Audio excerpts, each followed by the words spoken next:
Ninth class science.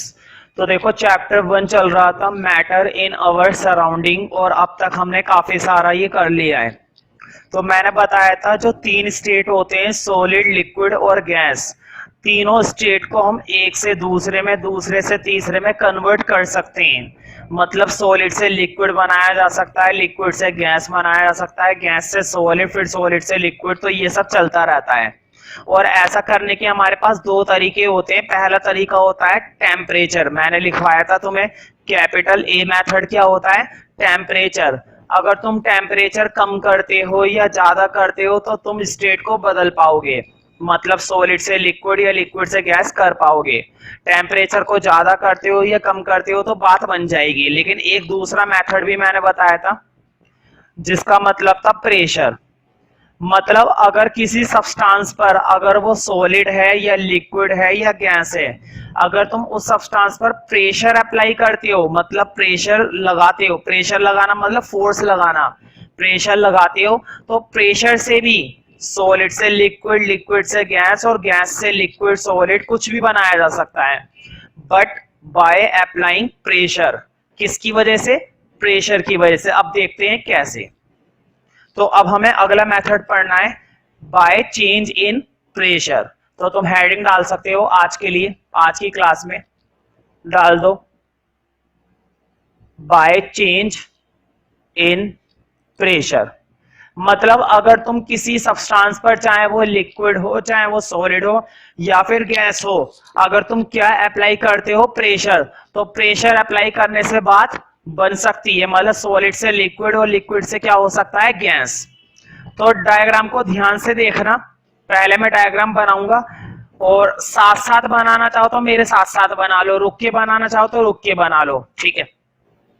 Video pause करके बना सकते हो फिर तुम। बहुत ही आसान सा डायग्राम है।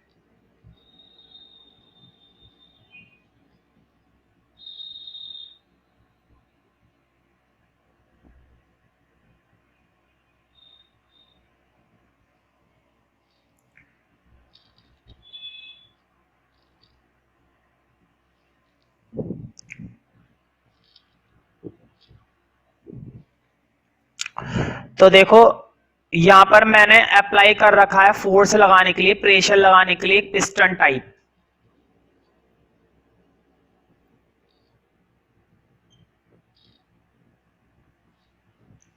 मतलब मैंने एक क्लिप लगा रखी है, इस क्लिप से मैं प्रेशर लगा सकता हूं। इसके अंदर इस समय क्या भरे हुए हैं, गैस के पार्टिकल्स। तुम देख सकते हो हवा में उड़ रहे हैं। मैंने पहले बताया था गैस के पार्टिकल्स कभी भी टिकते नहीं है, हमेशा क्या करते रहते हैं, मोशन। क्योंकि उनके अंदर कौन सी एनर्जी होती है, काइनेटिक एनर्जी। काइनेटिक एनर्जी की वजह से उसके पार्टिकल हमेशा इधर उधर क्या करते रहते हैं, मोशन, इधर उधर घूमते रहते हैं। तो तुम देख सकते हो स्पेस भी कितना है ना, गैस के पार्टिकल में देखो कितना सारा स्पेस है बीच बीच में। तो नीचे लिख लेना यहाँ पर एरो बना के, ये हमारा है गैस। अब मुझे बताओ, बोर्ड पे देखो 2 मिनट के लिए, बताओ अगर इस पिस्टन से मैं प्रेशर अप्लाई करूंगा, बताओ अगर मैं इससे दबाने की कोशिश करूंगा तो ये पार्टिकल एक दूसरे के पास पास आ जाएंगे ना।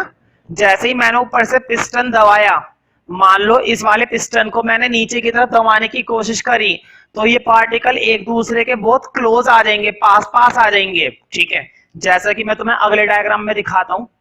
तसल्ली से समझो, कोई जल्दबाजी नहीं है, अभी समझ में आ जाएगा कि मैं क्या कह रहा हूं।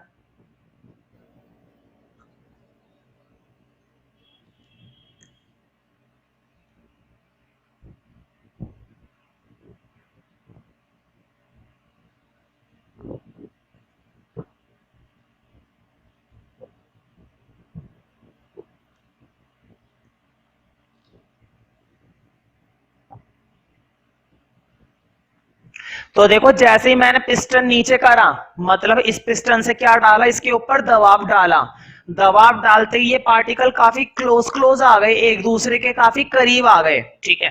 तुम ये कह सकते हो ऐसा कुछ हो गया है ना, ऐसा हो सकता है, क्यों नहीं हो सकता। बताओ जब तुम गैस के ऊपर दबाव डालोगे तो गैस के पार्टिकल दबेंगे, क्योंकि तुम्हें याद होगा गैस सबसे ज्यादा क्या होती है, कंप्रेसिबल होती है। गैस को कंप्रेस किया जा सकता है। कंप्रेस का मतलब गैस के ऊपर क्या डाला जा सकता है, दबाव, दबाव डाला जा सकता है। तो जैसे तुम गैस को कंप्रेस करने की कोशिश करोगे तो वो पार्टिकल एक दूसरे के काफी करीब आ जाएंगे, ध्यान रखना।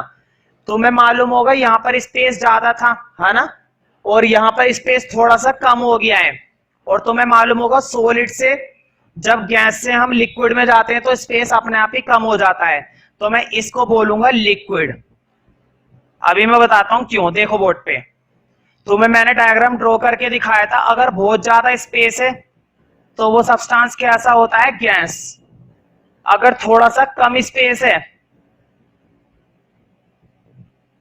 तो वो सब्सटेंस कैसा होता है, लिक्विड। लेकिन बहुत ही कम स्पेस है, सिर्फ इतना सा स्पेस है, देखो मतलब ना के बराबर है, बिल्कुल पार्टिकल एक दूसरे से क्या हुए हुए, चिपके हुए हैं। और तुम्हें मालूम है ऐसा कौन से स्टेट में होता है, सॉलिड में।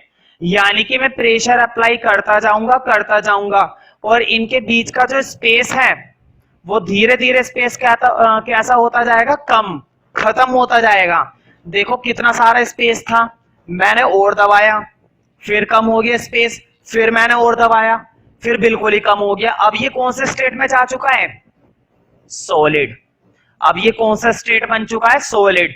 इसका मतलब ये हुआ कि अगर तुम प्रेशर लगा रहे हो तो प्रेशर की वजह से उसका क्या बदल रहा है, स्टेट बदल रहा है, बार बार उसका स्टेट चेंज हो रहा है। तुमने गैस से क्या बना दिया, लिक्विड, क्योंकि स्पेस की वजह से। देखो यहाँ पर बहुत ज्यादा स्पेस है इसलिए गैस था, यहाँ पर थोड़ा सा कम स्पेस है, ये क्या बन चुकी है, लिक्विड। अब देखो मैं सॉलिड बनाऊंगा। अब मैं पिस्टन बहुत ज्यादा दबा रहा हूं, इस पिस्टन को इतना दबा रहा हूं कि स्पेस खत्म कर दूंगा, बिल्कुल ना के बराबर। देखो कैसे,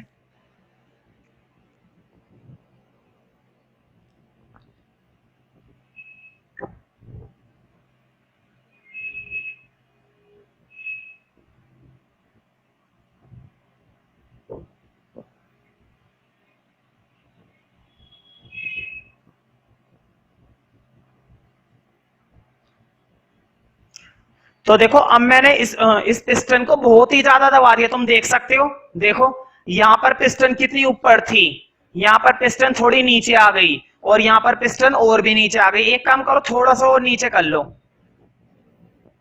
क्योंकि सॉलिड की बात करने वाले हैं ना, इतना नीचे कर लो।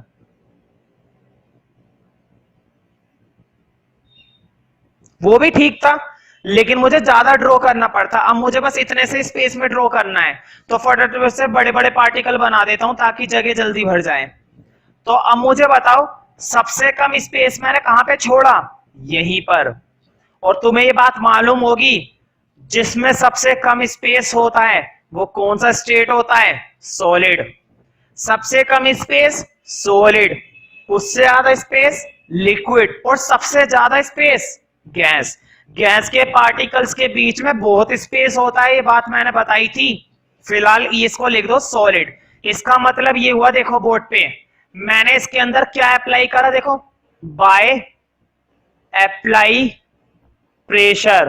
प्रेशर अप्लाई करने से ये किस में कन्वर्ट हो गया, लिक्विड में। तुमने फिर अप्लाई करा प्रेशर, लिखो बाय अप्लाई प्रेशर, और फिर प्रेशर अप्लाई करने से किस में कन्वर्ट हो गया, सॉलिड में।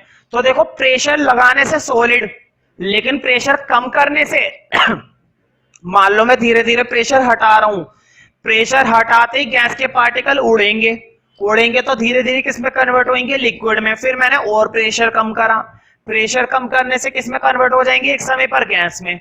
मतलब सॉलिड से लिक्विड, लिक्विड से गैस, और गैस से लिक्विड, लिक्विड से सॉलिड। ऐसा हम कर सकते हैं by change in pressure. Pressure को कम करने से या फिर प्रेशर को ज्यादा करने से हम किसी भी सब्सटेंस के स्टेट को बदल सकते हैं, ठीक है। तो पहले तो अगर वीडियो पॉज करके ड्रॉ करना चाहो तो कर लेना, ठीक है।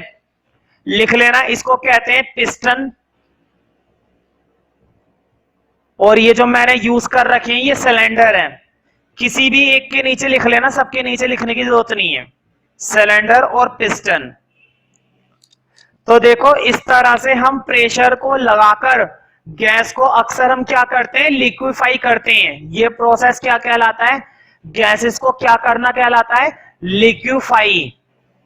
कई बार क्वेश्चन पूछा जाता है पेपर में, what do you mean by liquefy? तो liquefy is that process with that help gases converted into liquid and liquid converted into solid. हम गैसेस को क्या करते हैं? लिक्विफाइड करते हैं। ये प्रोसेस क्या कहलाता है? लिक्विफाइड। तो पहले पूरा ड्रॉ करने के बाद, वीडियो पोस्ट करने के बाद ड्रॉ कर लेना। नोट में लिखो फर्स्ट पॉइंट, लिखो द गैस लिक्विफाइड, बोर्ड पे लिखी हुई है स्पेलिंग, ईडी आएगा। The gas liquefied bye apply, the gas liquefied by applying pressure,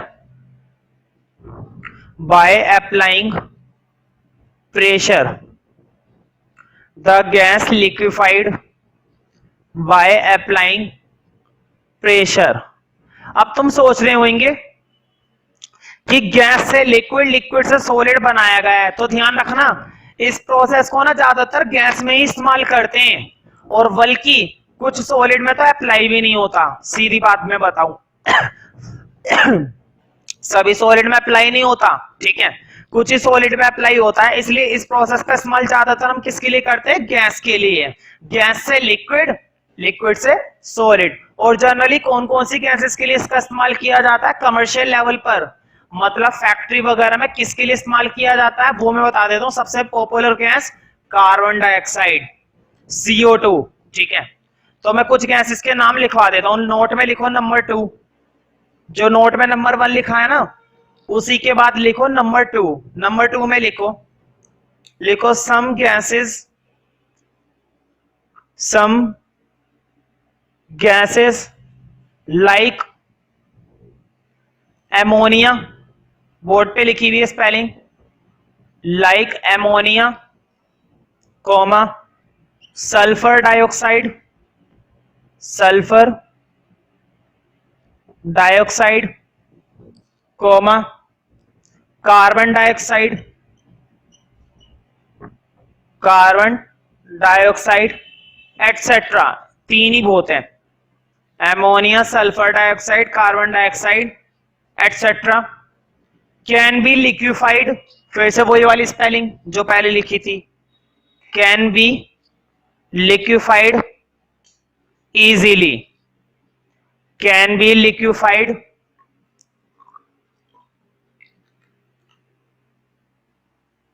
easily, can be liquefied easily.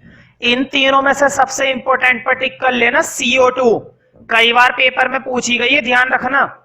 जब CO2 पर प्रेशर लगाया जाता है ना, तो प्रेशर लगाने के बाद लिक्विड, और लिक्विड के बाद सॉलिड। लेकिन अगर तुमने जरूरत से ज्यादा प्रेशर लगाया, ध्यान से सुनो, अगर तुमने जरूरत से ज्यादा प्रेशर लगाया तो डायरेक्ट CO2 किस में कन्वर्ट हो जाती है? सॉलिड में। और सॉलिड में जब CO2 कन्वर्ट हो जाती है ना, तब उसका नया नाम होता है dry ice.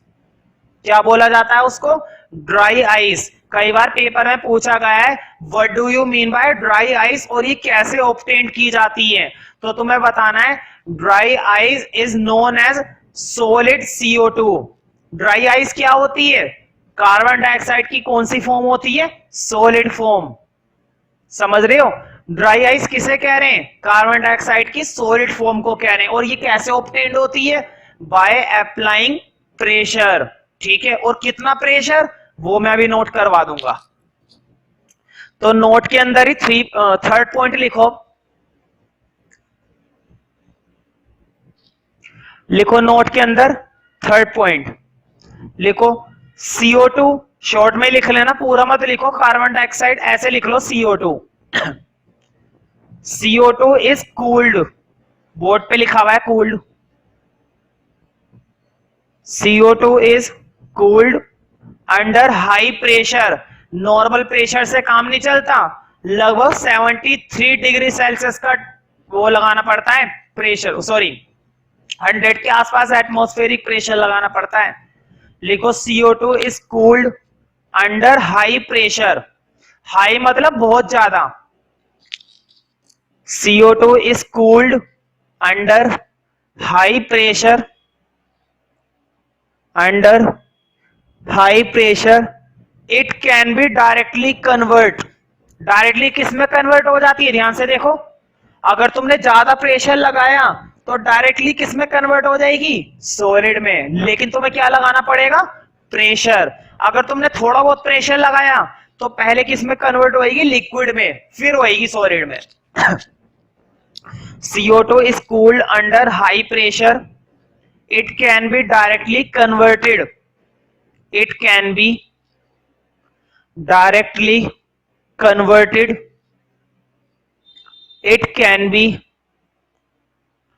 directly converted into solid, directly converted into solid CO2, solid CO2।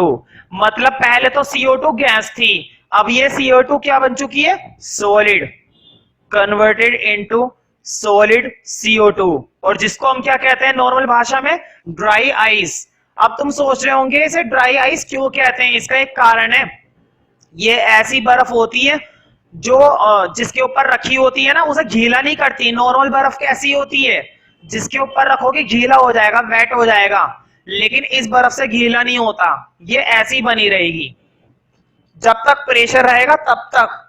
Pressure हटाया, गैस तैयार। भाई सीधी बात है, तुमने प्रेशर लगा रखा था, सॉलिड थी, जैसे जैसे तुम प्रेशर हटाते जा रहे हो, हटाते जा रहे हो, पार्टिकल उड़ते जाएंगे, उड़ते जाएंगे, और वापस किस में कन्वर्ट हो जाएगी, गैस में।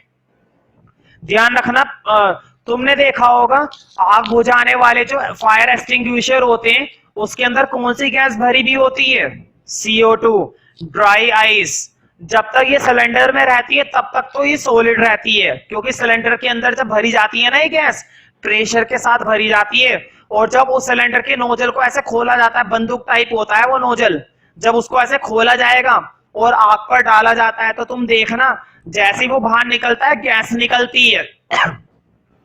CO2 सिलेंडर के अंदर गैस नहीं होती, जब तक वो सिलेंडर के अंदर होती है तब तक वो किस फॉर्म में होती है, ड्राई आइस। लेकिन जैसे ही तुम उसे बाहर निकालते हो स्प्रे करके तो वो किस में कन्वर्ट होने लगती है, डायरेक्ट गैस के अंदर, क्योंकि तुमने क्या हटा दिया वहां से, प्रेशर। जैसे ही तुमने नोजल खोला ना, नोजल खोलते ही प्रेशर धीरे धीरे हटने लगा, और प्रेशर हटने लगा तो वो ड्राई आइस धीरे धीरे क्या निकलने लगी बाहर प्रेशर के साथ, और वो आग बुझाने में काम आती है।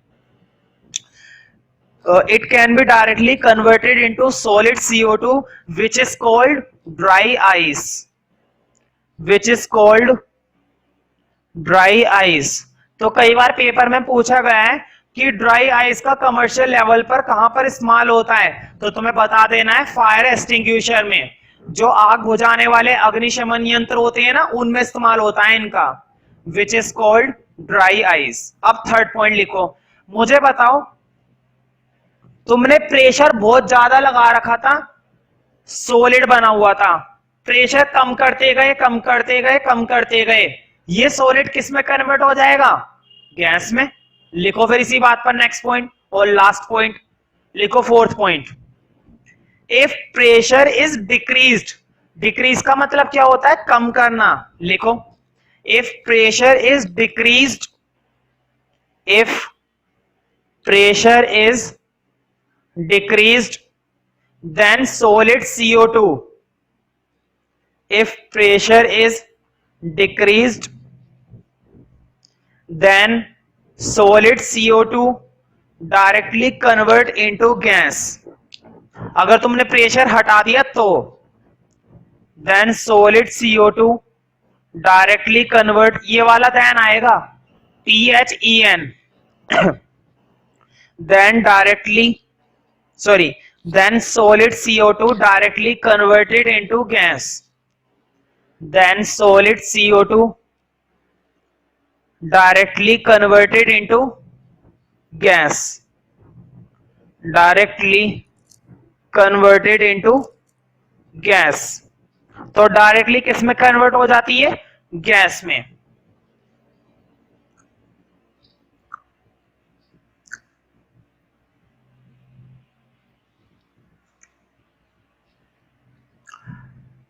तो फिलहाल बीच में मैं एक छोटा सा टॉपिक स्टार्ट कर रहा हूं, केल्विन और सेल्सियस स्केल का।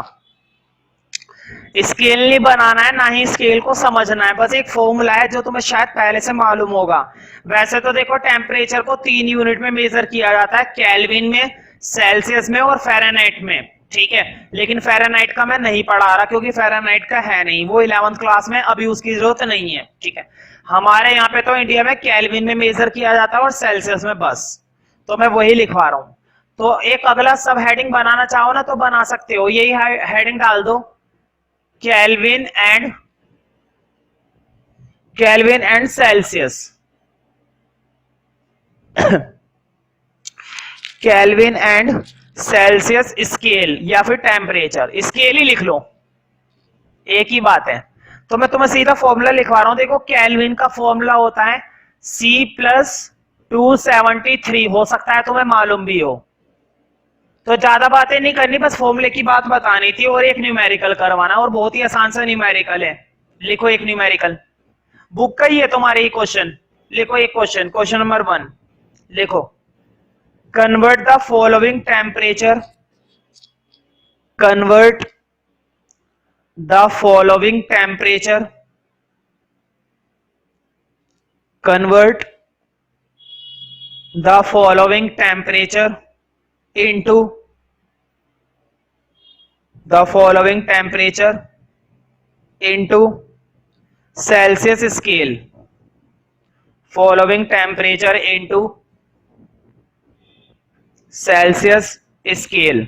किस में कन्वर्ट करवा रहा है वो? सेल्सियस में। देखो कई बार क्या होता है, केल्विन देगा सेल्सियस पूछेगा, सेल्सियस देगा केल्विन पूछेगा, एक जरूर देगा, ऐसा नहीं कुछ भी नहीं दिया और पूछ लिया, ठीक है, ऐसा नहीं होता। या तो केल्विन देगा हमसे क्या पूछेगा, सेल्सियस, या फिर सेल्सियस देगा तो क्या पूछेगा, केल्विन। जैसा कि देखो अगला पार्ट, इसका ए पार्ट लिखो, इन्होंने हमें दे रखा है 300 केल्विन, कितना टेम्परेचर दे रखा है, 300 केल्विन, 300 केल्विन। तो देखो केल्विन दे रखा है, क्या पूछा है, सेल्सियस। देखो कैसे करना है, केल्विन दिया है ना तो केल्विन की जगह डाल दो, बताओ के की जगह कितना डालूंगा, 300, सेल्सियस प्लस 273।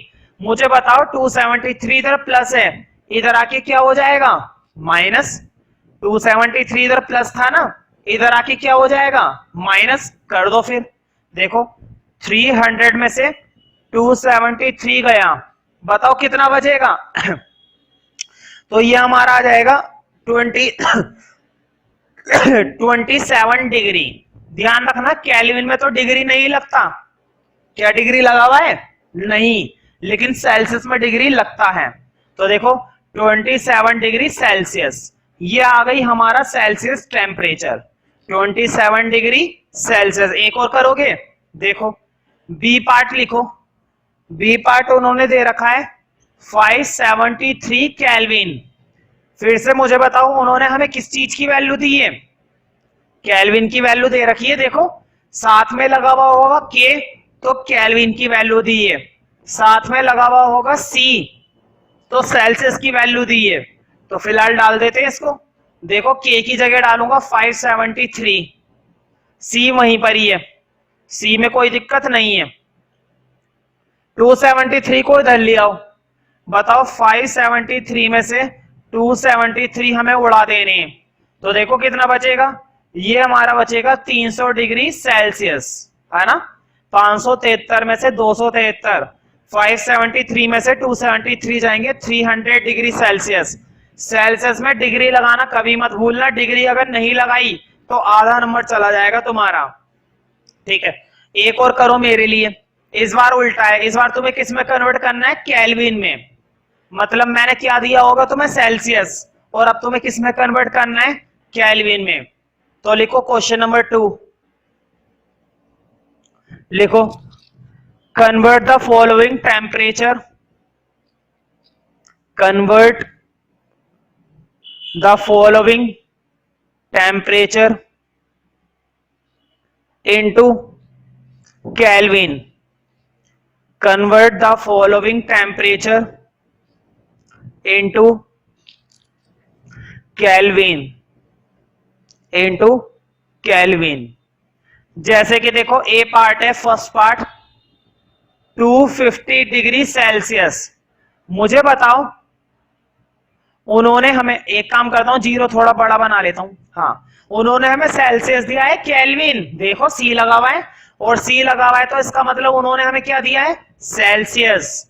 तो सी की जगह डालेंगे, के की जगह डालेंगे, सी की जगह डालेंगे भाई। सेल्सियस दिया है तो सी की जगह डालेंगे, केल्विन दिया है तो के की जगह डालेंगे। तो डाल दो, देखो के इक्वल टू सेल्सियस की जगह आ गया 250 प्लस 273, दोनों को ऐड करके देखते हैं कितना आएगा। देखो 3 7 और 5 12 और ये तुम्हारा 5, तो केल्विन आ गया 523। सिर्फ इसके साथ क्या लगाया जाता है, के, डिग्री नहीं आता। केल्विन टेम्परेचर में डिग्री नहीं लगाते हैं, सिर्फ के लगाते हैं। ये पार्ट मेरे लिए करके बताओ। बता तो खैर तुम नहीं सकते, कर लो, लेकिन 100 डिग्री सेल्सियस, तो इस वाले पार्ट को करना, पहले वीडियो पोस्ट कर लो फिर करके देख लेना, ठीक है, आसानी से हो जाएगा, कोई दिक्कत नहीं है।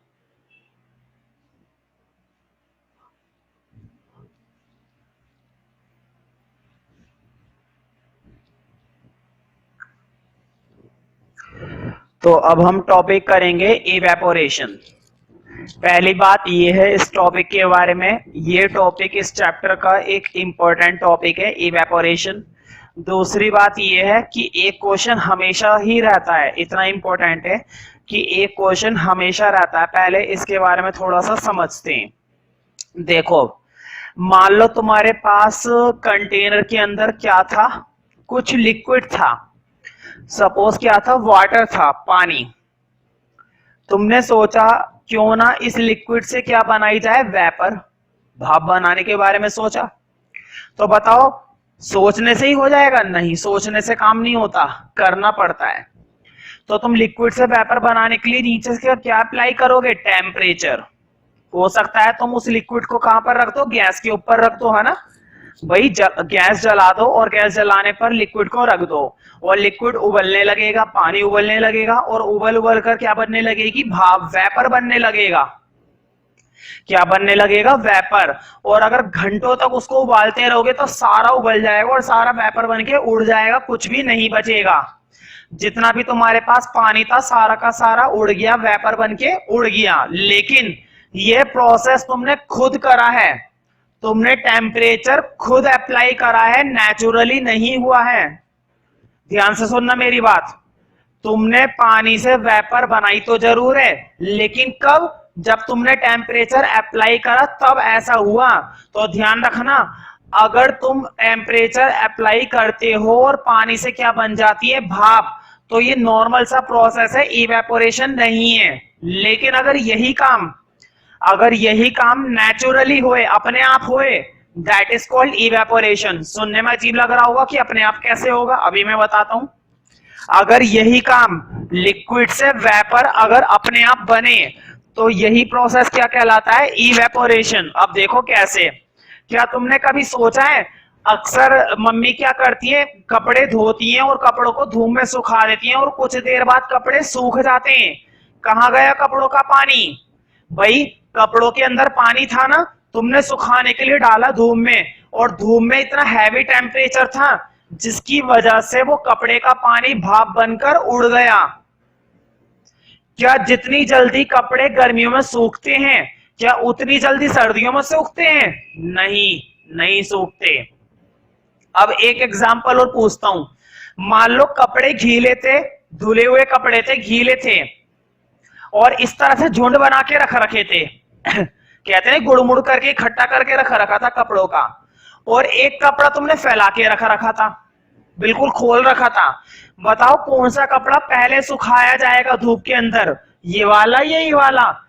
बताओ, पहले ये सूख जाएगा ना, क्योंकि ये कपड़ा पूरी तरह से खुला हुआ है। बताओ, इसका एरिया बड़ा नहीं है, अगर इसके ऊपर धूप लगेगी तो पूरे एरिया पे लगेगी, लेकिन इसके ऊपर धूप लगेगी तो सिर्फ इतने एरिया पे लगेगी, इसका एरिया बड़ा है इसलिए बोला जाता है कि जो इवेपोरेशन प्रोसेस होता है ना, ये एक ऐसा प्रोसेस है जो किसके अकॉर्डिंग काम करता है, सरफेस के अकॉर्डिंग। जितना बड़ा सरफेस होगा उतनी तेजी से इवेपोरेशन होगा। जितना छोटा सरफेस होगा उतनी ही कम इवेपोरेशन होगा। एक एग्जांपल और देता हूं, तुमने देखा होगा फर्श पे कई बार पानी गिर जाता है। मान लो छत इन दिनों काफी गर्म होती है ना, क्योंकि धूप निकली भी होती है। उस छत पर तुम पानी डालो थोड़ा बहुत, कुछ समय बाद गायब हो जाएगा। क्या हुआ? इवेपोरेशन। फिर से वो पानी कहां उड़ गया? हवा में। समझ रहे हो ना? क्यों? क्योंकि जमीन के अंदर जो गर्मी थी, उस गर्मी की वजह से वो सारा पानी किस में बदल गया? भाप में। ठीक है, तो अगर ऐसा प्रोसेस जब लिक्विड से किस में कन्वर्ट हो जाता है? गैस में। जब कोई लिक्विड गैस में कन्वर्ट हो जाता है अपने आप, नेचुरली। अपने आप का मतलब क्या है? With the help of sunlight, sunlight की वजह से, तो वो प्रोसेस क्या कहलाता है? इवेपोरेशन। लेकिन अगर सनलाइट नहीं है तो इवेपोरेशन में बहुत ही दिक्कत होगी। तुमने देखा होगा सर्दियों में कितनी दिक्कत होती है। सर्दियों में क्या कपड़े इतनी जल्दी सूख जाते हैं? नहीं। क्यों? क्योंकि इतना हैवी टेम्परेचर होता ही नहीं है जितना कब होता है? गर्मियों में। तो गर्मियों में टेम्परेचर ज्यादा होता है और सर्दियों में टेम्परेचर बहुत ही कम होता है। तो इस चैप्टर का एक इंपॉर्टेंट टॉपिक का हेडिंग तुम्हें अब डालना है। हेडिंग डाल दो इवेपोरेशन। तो सबसे पहले इसकी एक छोटी सी डेफिनेशन लिखनी है। मतलब ये एक ऐसा फेनोमेना होता है जब लिक्विड किस में कन्वर्ट हो जाता है? वेपर में। मतलब इवेपोरेशन एक ऐसा प्रोसेस है, या फिर मैं कह सकता हूं एक ऐसा फेनोमेनन है। फेनोमेनन का मतलब समझते हो? फेनोमेनन का मतलब होता है एक प्रोसेस। ये एक ऐसा नेचुरल प्रोसेस है जब लिक्विड किस में कन्वर्ट हो जाता है? गैस में। लिखो, इवेपोरेशन के आगे ही लिखना डेफिनेशन। लिखो, the phenomenon of change. Phenomenon की स्पेलिंग लिखी हुई है बोर्ड पे।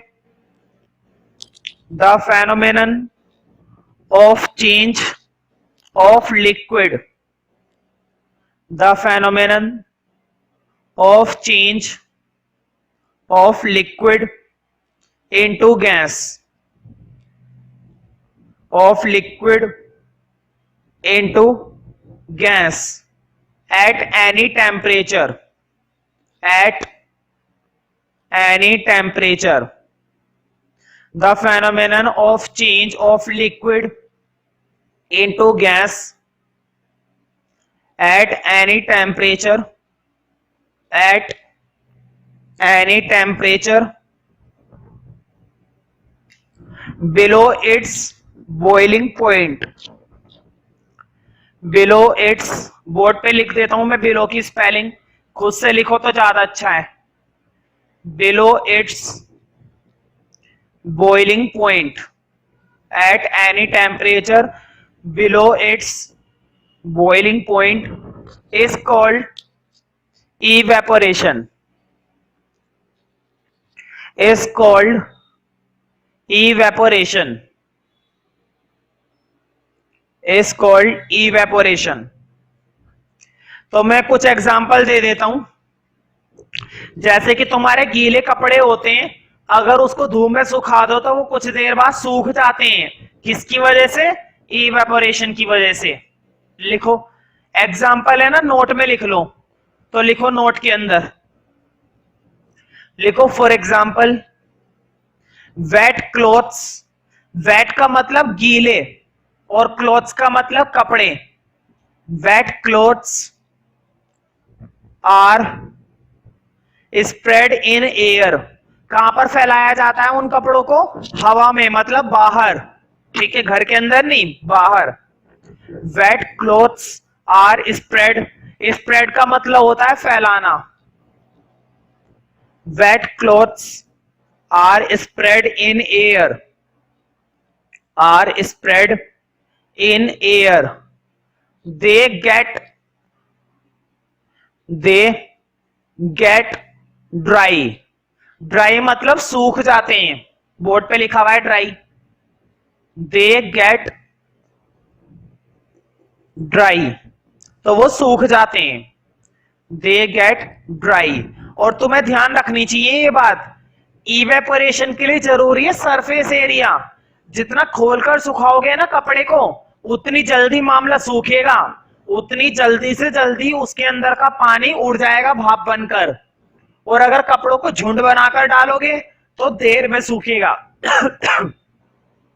तो इवेपोरेशन हमारा सरफेस के अकॉर्डिंग काम करता है, इसलिए इवेपोरेशन को एक सरफेस फेनोमेनन भी कहा जाता है। तो इसी नोट के अंदर सेकंड पॉइंट लिख लो, जो अभी मैंने एग्जांपल लिखवाया था ना उसको फर्स्ट पॉइंट बना दो। अब सेकंड पॉइंट लिखो, एग्जांपल को फर्स्ट पॉइंट बना दो, उसके बाद सेकंड पॉइंट लिखो, इवेपोरेशन के लिए ही चल रहा है। तो लिखो नोट के अंदर सेकंड पॉइंट लिखो, इवेपोरेशन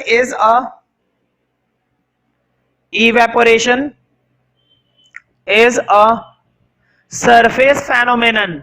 सरफेस फेनोमेनन क्यों कहते हैं?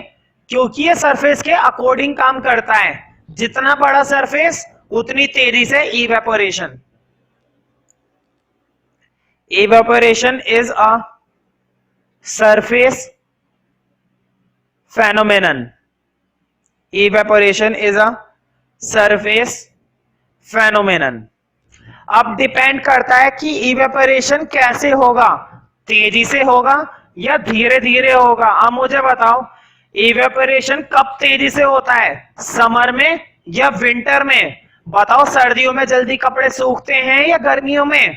हर किसी को पता होगा गर्मियों में सूखते हैं, क्योंकि गर्मियों का जो टेम्परेचर होता है वो बहुत ही हाई होता है। जैसा कि तुम्हें मालूम है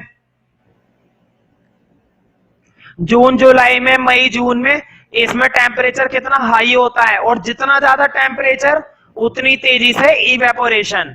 इसका मतलब ये हुआ कि इवेपोरेशन कुछ फैक्टर्स पर डिपेंड करता है, जैसे कि हमारा टेम्परेचर। अगर टेम्परेचर नहीं है तो इवेपोरेशन भी नहीं होगा, और अगर टेम्परेचर है तो इवेपोरेशन होगा। तो अगला हेडिंग डालना है हमें वो फैक्टर पढ़ने जिस पर इवेपोरेशन डिपेंड करता है, जिसकी वजह से इवेपोरेशन होता है, जिसकी वजह से इवेपोरेशन तेजी से होता है और जिसकी वजह से इवेपोरेशन बहुत ही धीरे होता है। तो हमें ऐसे कुछ फैक्टर सब पढ़ने हैं। तो हेडिंग डाल दो, फैक्टर्स अफेक्टिंग, और किसको अफेक्ट करते हैं? इवेपोरेशन को। और कौन कौन से फैक्टर हैं वो पढ़ते हैं अब। मतलब वो कौन कौन से फैक्टर हैं जिसकी वजह से किस पर फर्क पड़ता है? इवेपोरेशन पर। तो अब हमें वो फैक्टर पढ़ने हैं, और सबसे पहला फैक्टर यही है जो अभी मैंने बताया था। लिखो नंबर 1, सरफेस एरिया। मुझे बताओ, जितना बड़ा सरफेस एरिया होगा उतनी तेजी से इवेपोरेशन होगा ना। मान लो कपड़े तुमने सुखा के, कपड़े धोने के बाद गीले थे, इकट्ठे करके ऐसे रख दिए, और एक बंदे ने ऐसे फैला के रखे, किसके कपड़े जल्दी सूखेंगे? ये वाले या ये वाले?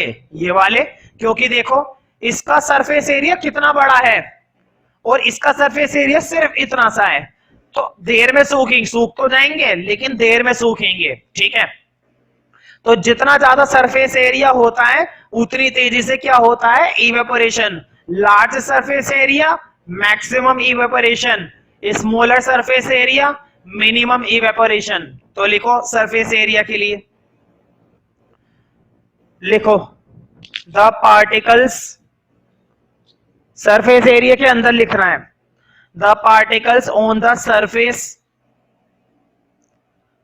The particles on the surface of the liquid, the particles on the surface of liquid। एक एग्जांपल और देता हूं, बताओ चाय किसमें जल्दी ठंडी हो जाती है, कप में या प्लेट में? कई बार क्वेश्चन आया है पेपर में। अगर हम चाय को किसमें रख दें? प्लेट के अंदर, तो प्लेट में जल्दी ठंडी हो जाएगी। लेकिन अगर उसी चाय को किसमें रखा जाए? कप में, तो ठंडी नहीं होने वाली या देर में ठंडी होगी। क्यों? क्योंकि देखो अगर कप में रखी हुई है तो ये है ऊपर का सरफेस एरिया बस। बताओ अगर इसमें हवा लगेगी तो ऊपर से इतने में ही तो लगेगी, लेकिन अगर प्लेट में प्लेट में अगर तुमने ये चाय पलट दी है तो इतना बड़ा सरफेस एरिया है इसका, पूरे में हवा लगेगी। इसके पार्टिकल यहां से भी जाएंगे, यहां से भी, यहां से भी। इसके जो गर्म पार्टिकल है वो उड़ने लगेंगे, लेकिन यहां से उड़ेंगे तो सिर्फ इतने उड़ेंगे, ठीक है। तो छोटा सरफेस एरिया में इवेपोरेशन धीरे धीरे होता है और बड़े सरफेस एरिया में इवेपोरेशन तेजी से होता है। तो लिखो the particles on the surface of the liquid the particles on the surface of the liquid get converted into vapors, get converted into, get board पे लिख देता हूं converted, get converted into vapors, get converted into vapors, get converted into vapors। इसका मतलब ये हुआ जितना बड़ा एरिया उतना इवेपोरेशन। तो लिख लो इसी के अंदर greater surface area, greater surface area, greater surface area means large evaporation, या फिर तुम ये लिख लो more evaporation. Greater surface area means more evaporation, greater surface area means more evaporation. और अगर सरफेस एरिया छोटा है तो लेस इवेपोरेशन लिख लो। Smaller surface area, smaller surface area means less evaporation, smaller surface area means less evaporation. मतलब जितना बड़ा एरिया उतनी तेजी से सूखेगा मामला। एक एग्जांपल लिख लो, दो है मेरे पास, दोनों ही लिख लो। पहले तो ये कपड़े वाला लिख लो, नोट के अंदर लिखो फर्स्ट, मतलब पहला एग्जांपल। तो अक्सर जब हम कपड़े सुखाते हैं, गीले कपड़े, तो इकट्ठे करके नहीं सुखाते, फैला देते हैं उन्हें हवा में, रस्सी होती है उस पर फैला देते हैं। तो लिखो वी स्प्रेड, WE बोर्ड पे लिखा हुआ है, we spread the wet clothes, we spread the wet clothes, we spread the wet clothes in order to dry, in order to dry। we spread the wet clothes मतलब गीले कपड़े, wet clothes का मतलब गीले कपड़े, बोर्ड पे लिखा हुआ है wet। we spread the wet clothes in order to dry। किस लिए करते हैं हम ये काम? सुखाने के लिए। in order to dry सुखाना, ड्राई करना। in order to dry them in air, in order to dry them in air, in order to dry them in air। Second लिखो। तो मुझे बताओ टी किसमें जल्दी ठंडी हो जाती है, प्लेट में या कप में? प्लेट में। क्यों? Large surface area. यहां पे क्यों नहीं हो रही? Small surface area. तो लिखो, लिखो when we put tea, when we put tea in plate, मतलब जब हम टी को किस में पुट करते हैं? प्लेट में। किस में रखते हैं? प्लेट में। लिखो when we put tea in plate then it become cooler, तो वो ठंडी हो जाती है। then it would become cooler easily, then it become cooler easily। और किसके मुकाबले? कप के मुकाबले। कप में इतनी जल्दी ठंडी नहीं होती जितनी जल्दी ठंडी किसमें हो जाती है? प्लेट में। then it become cooler as compare to, board पे लिख देता हूं मैं as compare, as compare to cup, as compare to cup. तो कप के मुकाबले प्लेट में ठंडी सिर्फ इसलिए हो रही है क्योंकि वहां पर ज्यादा सरफेस एरिया है,